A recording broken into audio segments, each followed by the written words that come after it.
नमस्कार, day to day news Bharat में मैं साक्षी चौहान आपका स्वागत करती हूं। चलिए बात कर लेते हैं खबर की। शिमला में एक बार फिर बम की धमकी से जुड़ा मामला सामने आने के बाद पूरे शहर में सतर्कता बढ़ा दी गई है।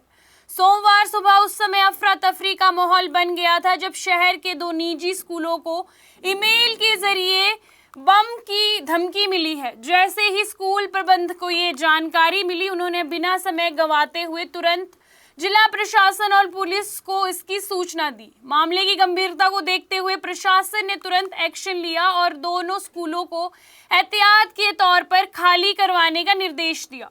स्कूलों में पढ़ने वाले बच्चों को सुरक्षित तरीके से बाहर निकाल दिया गया और उसी समय छुट्टी घोषित कर दी। स्कूल स्टाफ ने बच्चों को घबराने नहीं दिया और पूरी व्यवस्था के साथ उन्हें सुरक्षित बाहर भेज दिया गया। साथ ही अभिभावकों को भी तुरंत सूचित कर दिया गया जिससे वे अपने बच्चों को समय पर घर ले जा सके।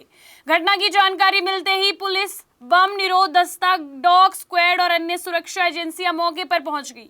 स्कूल परिसर को गहन तलाशी ली गई और हर कक्षा, कार्यालय और मैदान और आसपास के क्षेत्रों को बारीकी से चेक किया गया। हालांकि अब तक किसी भी प्रकार की संदिग्ध वस्तु नहीं मिली है, लेकिन जांच पूरी अभी तक नहीं हुई है और जो सुरक्षा एजेंसियां है वो पूरी तरह से सतर्क मोड पर बनी हुई है। उपायुक्त अनुपम कश्यप ने बताया कि पिछले लगभग 2 वर्षों से इस तरह के फर्जी मेल आने की घटनाएं सामने आ रही है। उन्होंने कहा कि शुरुआती जांच में ये ईमेल भी फर्जी प्रतीत हो रहा है, लेकिन किसी भी संभावित खतरे को नजरअंदाज नहीं किया जा सकता। इसीलिए प्रशासन ने पूरी सावधानी बरती है और सभी जरूरी कदम भी उठाए हैं। उन्होंने ये भी कहा कि बच्चों की सुरक्षा प्रशासन की सबसे बड़ी प्राथमिकता है। इसी को ध्यान में रखते हुए स्कूलों को खाली करवाया गया और पूरे इलाके में सुरक्षा बढ़ा दी गई।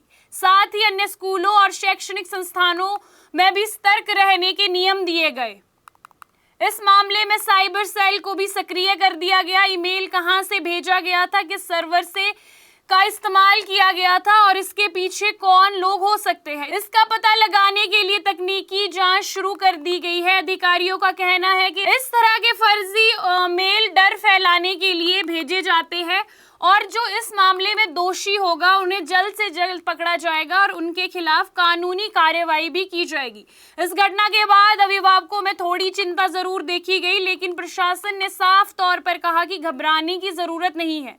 सभी कदम पूरी सावधानी और सुरक्षा को ध्यान में रखते हुए उठाए गए हैं। पुलिस और प्रशासन लगातार इस पर नजर बनाए हुए है और किसी भी आपात स्थिति से निपटने के लिए पूरी तरह तैयार है। प्रशासन ने लोगों से अपील की है कि वे अफवाहों पर ध्यान न दें और किसी भी प्रकार की अपुष्ट जानकारी को आगे न फैलाएं। सोशल मीडिया पर फैलने वाली गलत खबरों से बचने के लिए भी लोगों को जागरूक किया गया है।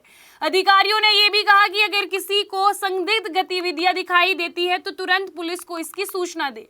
स्कूल प्रबंधन ने भी प्रशासन के साथ मिलकर पूरी जिम्मेदारी निभाई है और स्थिति को शांतिपूर्ण तरीके से संभालने की कोशिश की है और बच्चों को सुरक्षित बाहर निकाला है। शिक्षक और स्टाफ की भूमिका इसमें अहम मानी जा रही है। कई अभिभावकों ने भी प्रशासन और स्कूल प्रबंधन की तत्परता की सराहना की है। इस तरह की फर्जी धमकियां समाज में डर और अस्थिति फैलाने के उद्देश्य से भेजी जाती है। इसीलिए जरूरी है कि ऐसी घटनाओं को गंभीरता से लिया जाए, लेकिन बिना घबराए सही तरीके से इसका समाधान निकाला जाए। फिलहाल स्थिति पूरी तरह नियंत्रण में है और किसी तरह का खतरा सामने नहीं आया है। प्रशासन और पुलिस लगातार जांच में जुटी हुई है और जल्द ही पूरे मामले का खुलासा होने की उम्मीद है।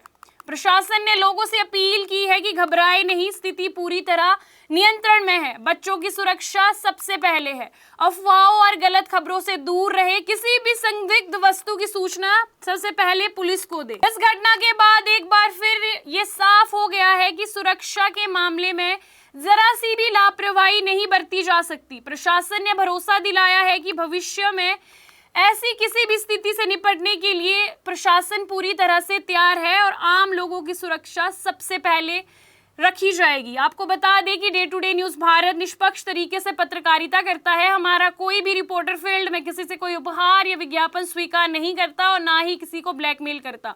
हम हमेशा दबे कुचले लोगों की आवाज बनते आए हैं और आगे भी बनेंगे। साथ ही हम लोकतंत्र के चौथे स्तंभ को मजबूत करने की कोशिश करेंगे। अभी के लिए फिलहाल इतना ही। देश दुनिया की तमाम खबरें जानने के लिए day to day news Bharat को देखते रहे। साथ ही हमारे चैनल को लाइक, शेयर और सब्सक्राइब करना ना भूलें। नमस्कार।